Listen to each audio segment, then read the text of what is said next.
Hi, I'm Lindsay Bugby from the Postman's Knock, and today I'm going to show you how to make this fabulous birthday card.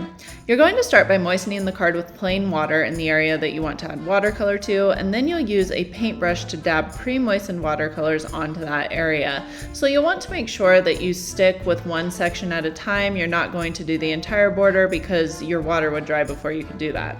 When you're ready to move on to a different area, you just paint that area with the water, and then you repeat that step of dabbing the watercolor paint onto the moistened area.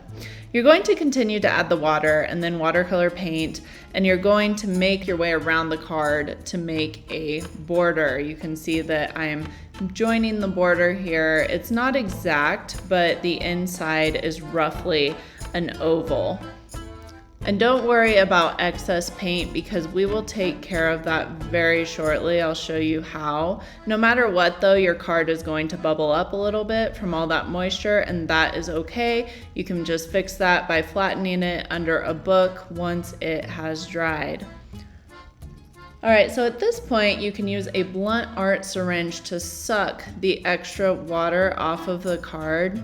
You don't have to do this, but if you do it, the card will dry just a little bit faster, which will allow you to put the card under heavy books faster, and then it will be flat. So just use your syringe to get that excess water off, and then you'll let it dry for just a few minutes until it is completely dry. And then once it dries, you'll use a black gel pen to draw quote unquote bubbles that hug the different paint colors. Make sure you make them in different sizes and only cover 15% of the surface with those bubbles. And then use waterproof ink to write happy birthday. I like Ziller Soot Black, and fill the letters in with watercolors. Once you are finished, you'll have a fabulously festive card that any recipient will be happy to receive.